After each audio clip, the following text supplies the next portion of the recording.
उत्तराखंड के जोशीमठ का एक गांव लगातार परेशानियों से घिरा हुआ है। यहाँ की जमीन लगातार नीचे खिसक रही है। ऐसे में गांव के अस्तित्व पर भी संकट उत्पन्न होने लगा है। जोशीमठ के पगनो गांव में 135 परिवार खतरे की जद में आ चुके हैं। यहाँ पिछले एक वर्ष से भूस्खलन हो रहा है। गांव के ऊपर हो रहा ये भूस्खलन निरंतर बढ़ता जा रहा है।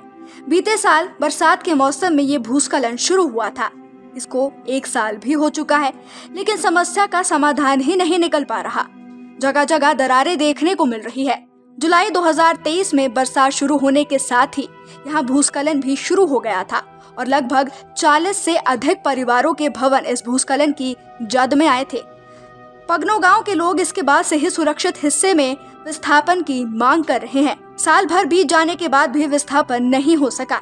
दरअसल बीते वर्ष की बरसात थम जाने के बाद प्रशासनिक तालमटोल के चलते ग्रामीणों का विस्थापन अब लटक रहा है और फिर से शुरू हुई बरसात ने इस भूस्खलन के जख्मों को हरा कर दिया है। 2 जुलाई को हुई मानसून की पहली बारिश ने पगनो गांव की नींव एक बार फिर से हिलाकर ग्रामीणों को सहमा दिया है। अब उत्तराखंड के जोशीमठ की तरह ही हिमाचल प्रदेश के लाहौल जिले के लिंडूर गांव में जमीन में दरारें आने लगी है। पिछले साल की तुलना में इस बार स्थिति ज्यादातर बदतर नजर आ रही है। जमीन में पड़ी दरारों की वजह से कृषि गतिविधियां बाधित हो चुकी है। ग्रामीण अधिकारियों से तत्काल सहायता की अपील भी कर रहे हैं। लगातार बढ़ती दरारों से कृषि उपज को खतरा हो गया है। किसानों ने फसलों पर प्रभाव को कम करने के लिए स्प्रिंकल पाइप उपलब्ध करवाने की मांग भी की है।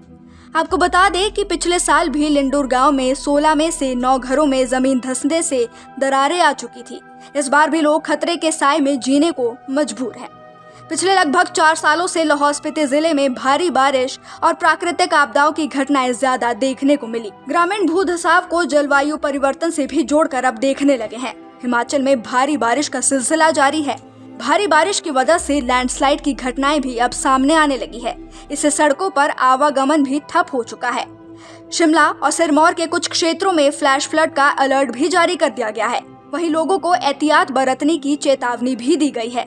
उन्हें नदी नालों के आसपास न जाने की सलाह भी दी गई है। लगातार बारिश की वजह से यातायात भी प्रभावित हुआ है। करीब 40 से ज्यादा सड़कें बंद हो चुकी है। मौसम विभाग ने शिमला और सिरमौर जिले के अलावा कांगड़ा, मंडी, सोलन और चंबा जिले के लिए आंधी और भारी बारिश का येलो अलर्ट भी जारी किया है।